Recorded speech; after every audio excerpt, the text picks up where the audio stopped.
최우 변호사입니다.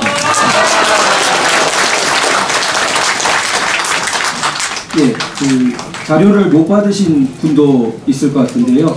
그 자료를 받으신 분은 좀 보시면서 봐주십시오. 구체적으로 좀 들어가 보겠습니다. 그 특검 및 검찰 특수본의 인권 침해 피해자별 사례가 있는데요. 그 먼저 그 개명한 최서원 씨에 대한 그 인권 유린 강화 수사 부분을 한번 살펴보겠습니다.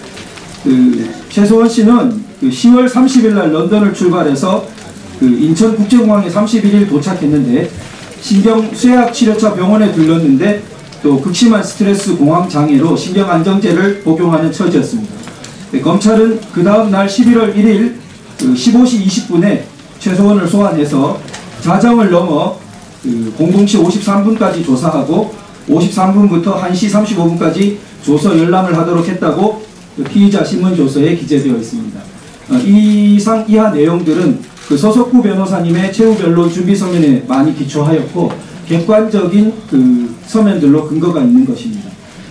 이 부분만 하더라도 제가 존경하는 어떤 교수님하고 대화하다가 깜짝 놀란 일이 있는데 구속 상태에 있는 최서원 씨를 체포영장 발부하는 게 문제라고 제가 말씀드리니까 그럴 만도 하다라고 말씀하시면서 최서원 씨가 이때까지 계속 하나도 진술하지 않고 협조하지 않지 않았냐, 그러니까 그런 일을 방해도 싸지 않느냐, 이런 말씀하시더라고요.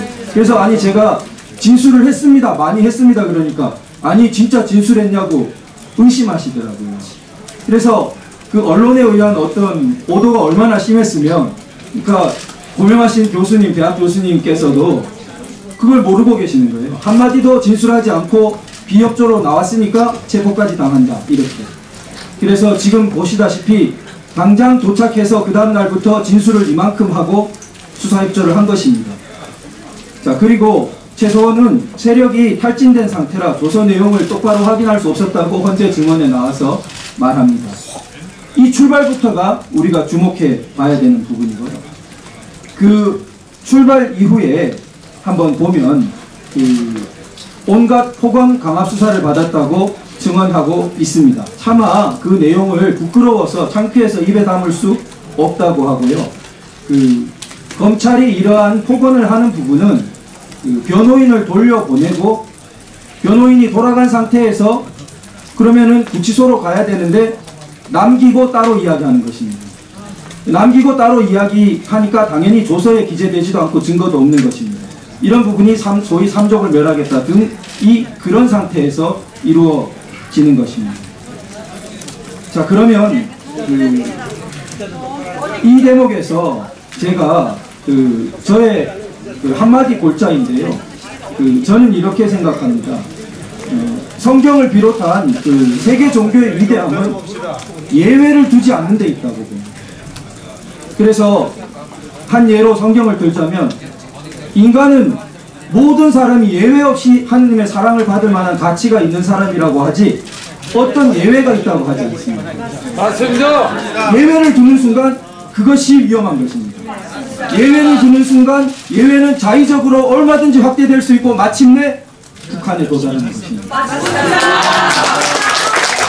그래서 이 예외를 두지 않는 위대함 속에 자유민주주의의 이념도 위대함이 있는 것입니다.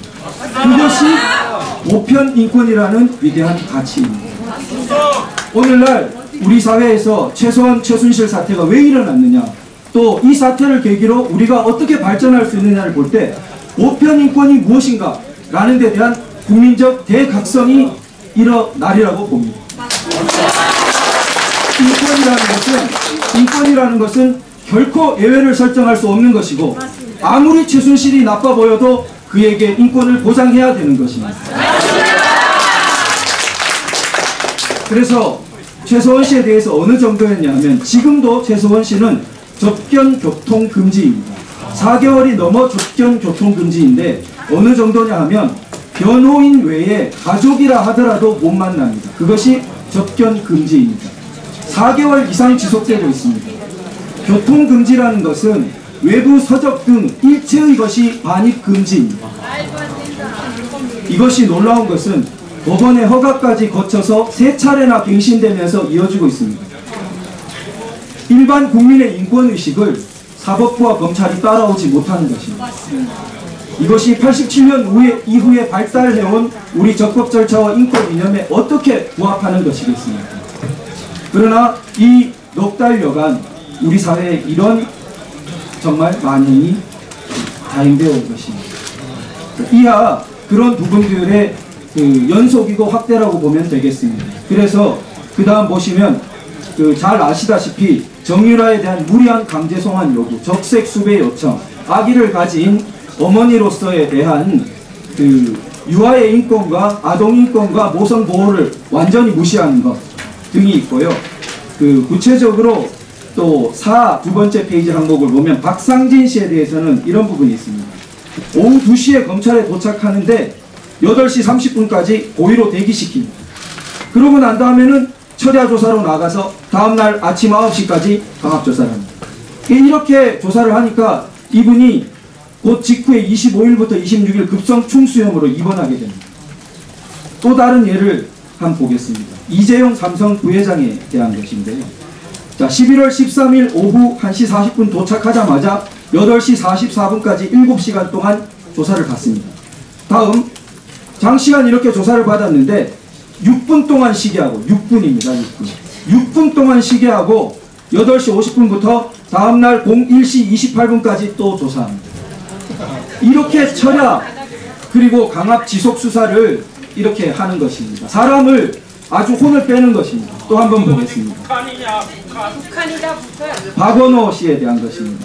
박원호 씨는 2013년 후두암, 암입니다. 레이저 절제술 시행을 받았으나 재발해서 2016년, 재발하면 또 위험하지 않습니까? 2016년 다시 후두암 절제술 시행을 받고 지속적인 관찰 외래통원 치료를 받아야 하는 진단서를 제출했습니다. 제출했음에도 불구하고 11월 21일 오후 4시 도착하자 다음날 새벽 2시 20분까지 그냥 심야조사 동의서 받았다는 그 핑계로 피도 눈물도 없이 심야조사를 강행하는 것입니다. 다른 예로 차은택을 보겠습니다. 차은택은 어떠했느냐? 차은택은 11월 8일 공항에서 압송되었고 그리고 도착하자 00시 35분부터 다음날 새벽 05시 1분까지 조사를 받고 구치소에 갔다 오라고 합니다. 갔다 오는데 언제까지 오냐? 오전 10시까지. 1시간 잠자고 다시 도착합니다. 그리고 오전 10시부터 다음날 새벽 4시까지 조사합니다. 이틀 동안 1시간 재우고 조사하는 것입니다. 이것이 지금 대한민국에서 일어난 일이라는 것입니다. 그리고 이러한 그 조사 문제만이 아니라 그 이대 교수 5인에 대한 과잉 구속 문제라든지 그 유형을 보면 그 망신 주기를 위해서 반복 소환한다든지 또 여러 가지 그 앞에서 그 제기된 것과 같은 그 연속 조사, 변호사 그 배제 후 뭐 조석이자 없는 압박 등이 이렇게 등등 제 자료를 보면 여러 가지 유형의 인권 침해가 벌어집니다. 이 사항에 대해서 또 저희가 모르는 많은 부분들이 제보를 통해서 더욱 그 자료가 축적되어야 하리라고 생각되고요. 이 부분을 그 인권이라는 한마디와 다른 하나는 적법 절차라는 말로 요약될 것 같습니다. 우리 그 김평우 변호사님께서 대한민국을 뒤흔든 한마디의 말씀을 주셨다면 그게 우리 헌법에도 명시되어 있는 적법 절차, Due Process of Law를 그 정신을 강조하신 것이라고 생각이 듭니다. 이 30년 동안 우리 헌법 속에 내재되어 왔고 명시되어서 발전되어 온 이 적법 절차 이념을 반드시 이 기회로 발전시키고 되살려서 마침내 훌륭한 대한민국 자유통일로 나아가야겠습니다.